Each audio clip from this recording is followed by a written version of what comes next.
Rabbi इश्रह ली सदरी व यस्सिर ली अमरी वहलुल उक़दतम मिन लिसानी यफ़क़हू क़ौली रब्बि यस्सिर वला तुअस्सिर व तम्मिम बिल खैर व बिका नस्तईन आमीन या इलाही आमीन। अस्सलामु अलैकुम व रहमतुल्लाहि व बरकातुहू। अल्हम्दुलिल्लाह, आप सब खैरियत से होंगे। अल्लाह हम सबको अपनी हिफ्ज़ व अमान में रखे। तो शुरू करते हैं कुरान का तर्जुमा और तफसीर। औज़ु बिल्लाहि मिनश शैतानिर रजीम, बिस्मिल्लाहिर रहमानिर रहीम। अल्लाह के सिवा किसी की इबादत ना करो और माँ बाप के साथ भलाई करो और रिश्तेदारों और यतीमों और मिस्कीनों और लोगों से अच्छी बातें कहो। ये अल्लाह रब्बुल इज़्ज़त के हुक्म है जो पूरी इंसानियत को अल्लाह रब्बुल इज़्ज़त दे रहे हैं कि माँ बाप के साथ भलाई करो। अल्लाह रब्बुल इज़्ज़त ने माँ के कदमों के नीचे जन्नत रख दिया। नबी करीम सल्लल्लाहु अलैहि वसल्लम से एक सहाबा पूछते हैं कि मेरे एहसन सलूक का सबसे पहला हकदार कौन है। नबी करीम सल्लल्लाहु अलैहि वसल्लम फरमाते हैं कि तुम्हारी माँ। दोबारा फिर वो पूछते हैं, नबी करीम सल्लल्लाहु अलैहि वसल्लम फरमाते हैं कि तुम्हारी माँ। तिबारा फिर वो पूछते हैं, नबी करीम सल्लल्लाहु अलैहि वसल्लम फरमाते हैं कि तुम्हारी माँ। चौथी बार में नबी करीम सल्लल्लाहु अलैहि वसल्लम फरमाते हैं कि तुम्हारा बाप। अब इसका ये मतलब नहीं कि बाप का दर्जा कम है। नबी करीम सल्लल्लाहु अलैहि वसल्लम बताते हैं कि अल्लाह रब्बुल इज़्ज़त फरमाते हैं जन्नत के दरवाज़ों में से एक दरवाज़ा तुम्हारा बाप है। माँ को तो मनाना आसान होता है, माँ को राज़ी करना आसान होता, मुश्किल तब होती जब हम बाप को राज़ी करते हैं। अल्लाह रब्बुल इज़्ज़त फरमाते हैं कि जब इंसान अपने माँ बाप की इयादत के लिए जाता है तो जब उनसे अच्छी बात करता है और जब वहाँ से उठता है उसके माँ बाप उससे राज़ी होते हैं तो उसके अंदर कोई बुराई नहीं होती। जब वो वहाँ से उठता है कोई उसके अंदर ख़राबी नहीं होती है। अल्लाह उसे बिल्कुल पाक साफ़ कर देता है उस इंसान को। नबी करीम सल्लल्लाहु अलैहि वसल्लम फरमाते हैं कि जब इंसान अपने माँ बाप को मोहब्बत की नज़र से एक बार देखता है तो कबूल हज का सवाब उसे मिलता है। एक बार मुस्कुरा कर देखना, मोहब्बत की नज़र से देखना, हज मकबूल का सवाब मिलता है। तो एक सहाबा ने पूछा कि क्या मतलब अगर हम अपने माँ बाप को 100 बार देखें।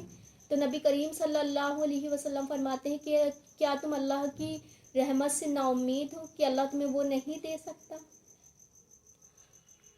और आगे ये है कि आगे अल्लाह रब्बुल इज़्ज़त ये फरमाते हैं कि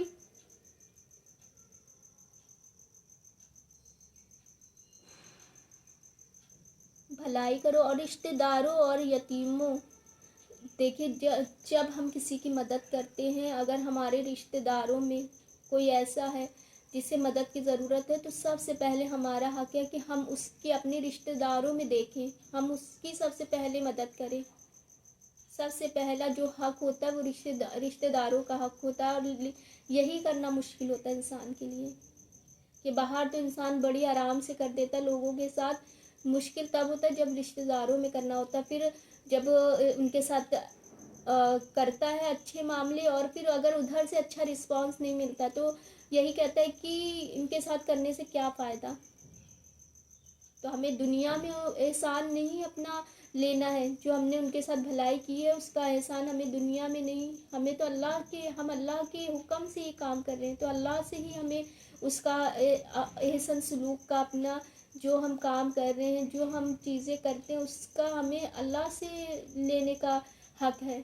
हमें इंसान से कोई तवक्कुल नहीं रखना चाहिए। और मुश्किल जब होता है जब कोई इंसान आपके साथ अच्छे से ना पेश आए,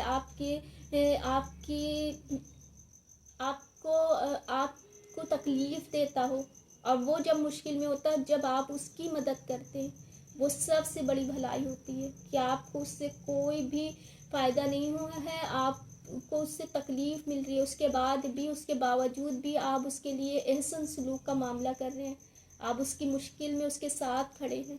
सबसे बेहतरीन मामला होता है कि आप अल्लाह के हुक्म से वो काम कर रहे हैं। आप किसी के लिए नहीं, अल्लाह को खुश करने के लिए वो काम कर रहे हैं। तो सबसे बड़ी भलाई का काम होता है। और यतीमों के साथ अच्छा सलूक करें।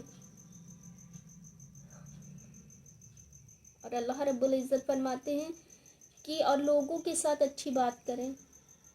دیکھیے ایک بار مسکرا کر کسی کو دیکھ لینا بھی ہمارے لیے ثواب ہوتا ہے. اگر کوئی انسان کہے کہ میرے پاس تو کچھ کرنے کے لیے ہے ہی نہیں، لوگ تو اتنے صدقے زکوٰۃ خیرات کر رہے ہیں، میرے پاس تو کچھ ہے نہیں، میں کیا کروں؟ تو آپ مسکرا کر کسی کو دیکھ لیں. آپ یوں ہی کسی کی گری ہوئی چیز اٹھا کر دے دیں، آپ کے لیے وہ بھی صدقہ جاریہ بن جاتا ہے. الحمدللہ اللہ نے کسی کو اپنی ذات سے مایوس نہیں رکھا ہے. آپ کے پاس جتنا ہے آپ اتنا اس کے ساتھ معاملے کریے.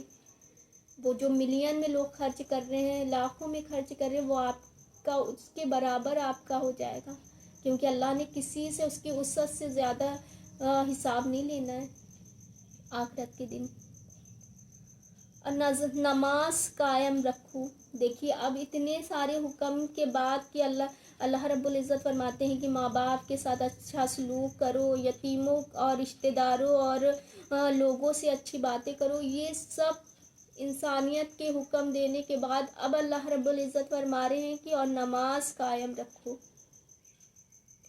ہم یہ کہتے ہیں نماز، حج، زکوٰۃ اور یہی صرف عبادت ہے.